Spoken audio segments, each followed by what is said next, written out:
Hey guys, welcome back to this channel. So this is a little bit different of a video. We're gonna go and throw it back to old military lifestyle days. And first of all, I wanna do a separate video on this, but I wanna say thank you so much to everyone who's followed us on this military and then now baby journey of how 5 years ago I started making military wife life videos, and now we're doing vlogs and talking about our relationship with Christ and our marriage and things like that. And it's just a huge and long journey, and I never got a chance to wrap up my thoughts on military lifestyle because I had Eva, and then all of a sudden like COVID happened, and then isolation and being a mom and all the things happened. So I never really got to wrap up. So I will be doing a few videos on my identity now as a just veteran wife, or not in the military wife anymore, and just a few videos that I'll be partnering with Sandbox on, which will be cool. So anyways, I wanted to do this video on the one thing I learned as a military wife whenever Connor was in the military. And wanting to do this video, I thought about a lot of other military wives, how they must have a one thing also. And because this channel transitioned into more vlogs, I wanted to get voices of other military wives who also might have YouTube channels or just, you know, are in the military in general. And so I wanted to get their opinion, and so they sent me some videos to share their one thing that they've learned as military wives or even girlfriend while they've been associated with someone in the military. And so the first few videos will be of them, and then the last one will be of what I've learned. And yeah, so I'll have their YouTube channel if they had one on the screen and then in the description if you guys want to check them out. But anyways, here is the one thing that they've learned as military significant others. I would say that the most important thing that I've learned since becoming a military wife is definitely to be patient. Whether it's waiting for them to come off deployment and underway or waiting for orders, patience really is a virtue.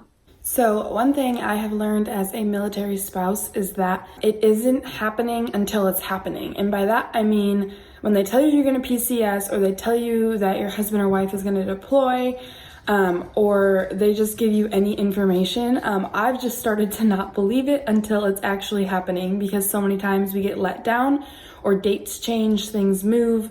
They don't leave when they're supposed to leave. They don't come home when they're supposed to come home. So it isn't happening until it's happening. Hi Brittany, Connor, and Eva. I just wanted to give a little shout out and say thank you for always supporting service members and their families. My spouse is currently deployed in Afghanistan. We are currently quarantined at our home.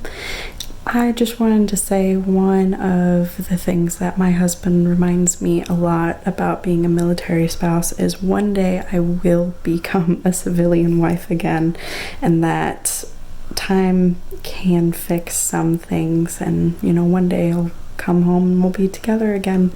I keep that in mind a lot during these challenging times. One of the most powerful and empowering lessons that I have learned as a military spouse is the fact that time apart does not have to be lonely. It does not have to be sad. And the thing is that it can be, and it's okay for you to be sad or lonely, but be open to it being better. Be open to it being an opportunity to dive deeper into yourself and to discover yourself over and over again, because when you're growing separately, you can actually come together more powerfully, and it's really beautiful.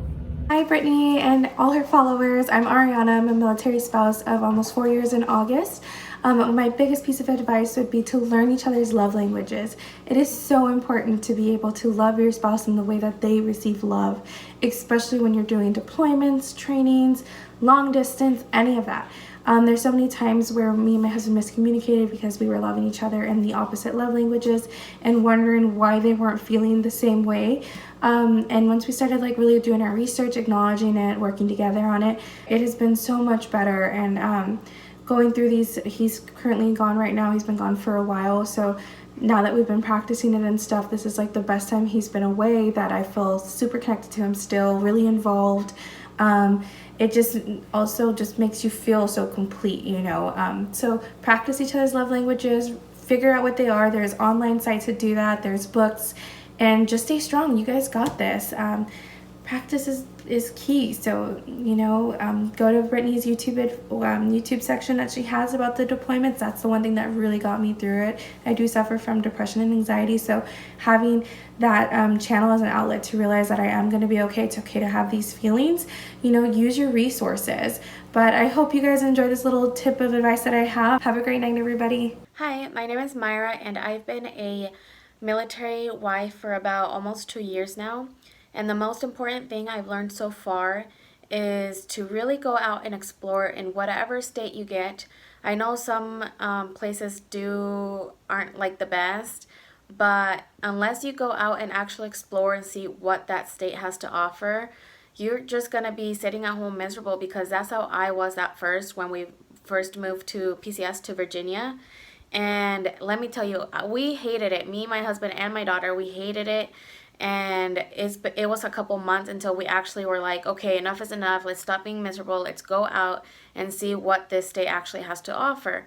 So it turns out the area we live in is not so great, but if you venture out to like Virginia Beach or Chesapeake even, like, it's a lot better. And there's just so much to do that now it's crazy to say, but we actually love Virginia. And at first we didn't. So that's just a tip from me that I think it's one of the most important things I've learned as being a military spouse, is to actually go enjoy where you're at, because at the end of the day, we have no choice, and it's up to us if we want to stay miserable or if we want to go out and enjoy what the state has to offer. So I've been a military wife for over a year now, and one thing that I've learned is that you have to have a lot of patience. Things change a lot in the military. Things are not set in stone, so things change on the flip of a dime. So you have to be willing to go with the flow and sacrifice a lot of the stuff that you want to do, because you can't really make plans. You kind of just have to go with the flow and hope that everything works out. The other thing that I learned is people really band together for you. When I got pregnant, a lot of the people that my husband works with brought over diapers, clothes, any hand-me-down things that their kids weren't using anymore. And that's really how we got a lot of the stuff that we have for him now. So that helped us out a lot. And even after we had him, friends of ours went to our house, we live on base, and they put food in our freezer and left a little gift for me to help me relax. So it's just really nice to have people pulling for you and helping you out in the times that you need them. I'm actually in a hotel room right now because my husband has to take some classes, so this is just all part of it, but I wouldn't trade any of it for the world. I wouldn't trade him for the world, and I wouldn't trade this little guy for anything in the world. One thing I learned is communication, good communication, and having a lot of patience, and just learning how to love my husband in a different way while he's away. That taught me a lot. Okay, tip number 1 that I have is about TRICARE. Keep all of your explanation of benefits that you receive in the mail. I know that sounds crazy, but keep them all, or at the very least, take a picture and convert them to PDF and keep them digitally. You never know when that's going to come in handy, and you may never need it, but we have needed them in the past to prove payment has been made. And so in those instances, I was glad that I went through the hassle of keeping them all. Secondly, about TRICARE, I encourage you not to give up on something that you're trying to accomplish, whether it's a procedure that you want to see as covered, or if you qualify for it as a patient, or some sort of therapy that you need. I would encourage you not to give up at your very first no. A lot of times, if you just hear it from someone else that it's not covered, or maybe the nurse in your doctor's office that answers the phone that day says it's not covered, but that might not actually be the case. So I encourage you, if you get a no, to keep digging and explore every path, every website, and do as much digging as you can. You can always call all the TRICARE numbers, but I encourage you to get to know your type of coverage, prime, standard, or whatever it may be, and get to know your region, and get to know the order in which you have to do things to accomplish what you want to accomplish. So if you need to call your primary care physician first and get a referral from them, if that's what you need to do, or if your type of coverage doesn't require referral at all, that's good to know so that you don't have to go through extra steps and take extra time and extra this and extra that. Secondly, do not be afraid of family readiness groups. I have heard horror stories of not necessarily great FRG groups or FRG leaders, and I've been fortunate that that's never been my experience. My experiences have always been positive with the FRGs that I've been a part of, and still today I have really great friends that I met in my FRG. I first started out as a key caller for during not this last deployment, but the one before. And I was terrified to do it, but when I met the two ladies that were in charge of the FRG, I met them face to face and realized they are just human beings just like me. They're not looking forward to this deployment just like I'm not.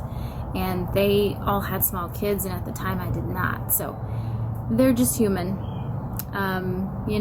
Of course, things can happen, but go in, try it. Don't just say FRG, no, give it a try. Just give it a try. You never know, and it's there to be a blessing to you. So give it a try. Don't be shy. Get to know your coverage. You're gonna do great. Hi, my name is Cheyenne. Most people call me Shy, but this is my take on what's important to me being a military spouse. I'm not married yet, but me and my boyfriend plan to be married. We've been together for 3 years. Right now he's in South Korea in the Army, and what's most important to me is staying connected with his family and spending time with his family, because I feel like they're going through the same thing that I am going through. And it's good to spend time with them because it makes me not feel so alone. Another thing for me is patience, because in my scenario, he's 13 hours ahead, and when I'm going to sleep, he's waking up, and since he's gone in South Korea, he's gone for like a year, so you have to get used to not being with him 24/7, not talking to him all the time, and just being patient. So yeah, that's a few things that's really important to me being a military spouse. Thanks for listening. The one thing I have learned about being a military spouse is that the distance sucks and it's garbage, and you're gonna hate it the entire time. It's gonna suck and you're gonna want to punch it in the face every single time, but you'll get through it, and it's possible, and it'll be an opportunity where you can learn something about you and your relationship with your significant other, and just about your significant other that you can't learn when you're together. So just remember that. It's gonna suck, but you can do it, and it's possible, and don't give up. Okay, so I've been a military spouse for about 5 months now, and the main thing that I've learned is you have to be patient and you have to be understanding, because your husband or your wife can't control everything that they do at work, especially if they're lower ranked, they haven't been in the military that long. They're going to have to stay late, they're going to have to miss certain holidays, they're going to have to do jobs that they don't want to do, and you can't control that, and your spouse can't control that either. You have to be patient, and you have to just be faithful that everything's going to work out and that you're going to be okay, because like I said, you can't control it. You just have to go with it, and Hi guys, my name is Gail. I have been a military spouse for about 2 years, I guess you'd say. I legally married my husband this year though, so that counts. But one thing that I have learned just being a military spouse in general, either when I was dating or now being married to my husband, is that community is super important. I learned that there's a bunch of people going through the same struggles that you were going through, and hey, you can help a girl out or help a man out just by a text message. And I think it's super important to go ahead and just join Facebook groups or Instagram groups, because that has helped me 110%. Don't forget to share your stories out there, because trust me, you don't know who you can help, even if it's just a 2-minute long video or just text message. I watched Brittany's videos when I was just, my husband was about to join the military, and it helped me through a lot. So community is so stinking important.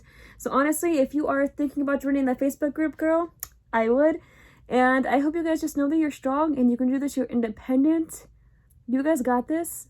and I hope you guys have a great and amazing and magical day.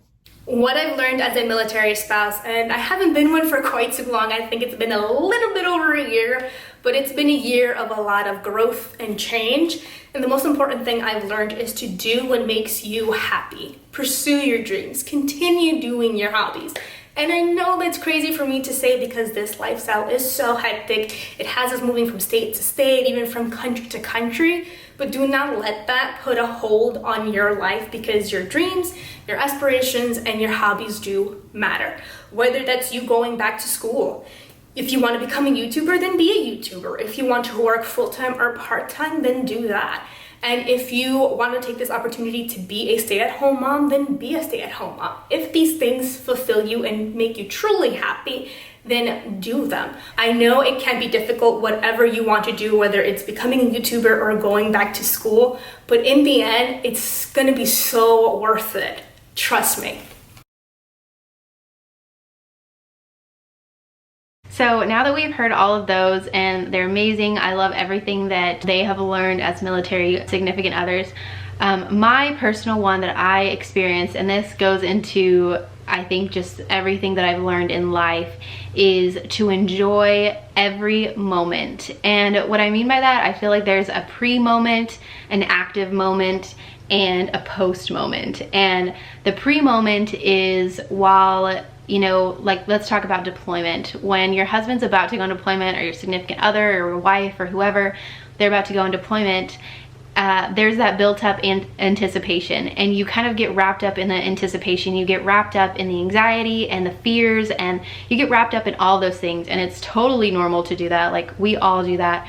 But one thing that I continuously learned is to enjoy that time with them, because when you're wrapped up in anxiety, when you're wrapped up in fear, when you're wrapped up in all those negative emotions, you can't hold on and you can't see the beautiful moment that you're currently in. And so that's one thing that I would say, to always enjoy those pre-moments, even as hard as they are. Have special dates, go somewhere fun, relax with each other, all the things that you won't be able to do while they're on deployment.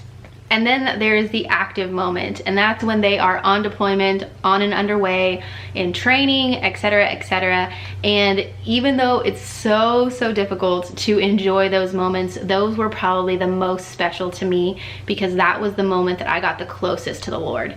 And even if you don't have a relationship with Christ, you can grow in so many areas. You can grow in cooking, crafting, grow in watching TV, like grow in whatever you want, girlfriend or boyfriend, because it's a special time for you to learn who you are as a person. Because I know for a lot of military significant others, you go from high school to being in a relationship with your significant other, and there's never really time to figure out who you are and what you love and what you appreciate, and what your passions are and things like that. And so that's a special time. There's definitely loneliness, there's anger, there's fears, there's all of those things, but finding small moments throughout the day to be joyful, to appreciate life, to, you know, go outside and see God's beautiful creation, all of those things are things to be joyful on. And so I'm excited, like, as a little plug, my book that will be coming out very soon that I'll be posting more about, is called Finding Joy in Loneliness. And that was just my heart in finding joy in the season of deployment and things like that. So I love finding joy in the hard moments, and I think deployment was probably the most difficult for me. And so I would just encourage you, if y'all are going through deployment training, you know, anything like that, to find even the smallest thing to be joyful about and to cling on to it and run with it. But I would also encourage you to find joy in Jesus. So, and then the post stage, which is them returning home, is of course the most the most joyful moment of them all. And you get to hold them in your arms, squeeze them, kiss them, all the things. And so the post is the most special, but I think the even more special is the leading up to. And I think for me, I've done this all of my life, and Connor has too, where we're always looking towards the future of, I can't wait until blank. I can't wait until blank. And when they leave for deployment or leave for whatever, you always have this mindset of, I can't wait until they come home.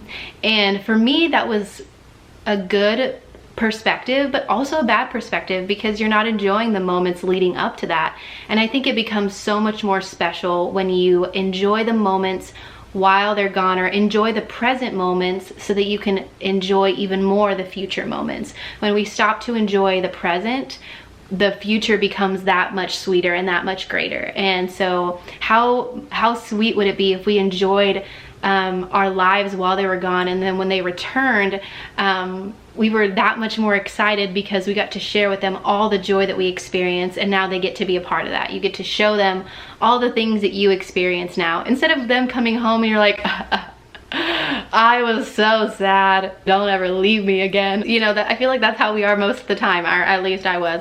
Hopefully all of that made sense. The overall point was enjoy the small moments, enjoy the pre-deployments, the active deployments, the post-deployments, the pre-trainings, active trainings, you know, things like that. Enjoy every single season, because every single season has something beautiful to offer, and we have to be open to learning from that, to be open to experiencing it. So anyways, that was my one thing. Hope you guys enjoyed all of the other one things and all the amazing women who are military wives. We are out now, obviously, but I still want to honor all of you guys. Thank you for your husbands for sacrificing their lives for this country.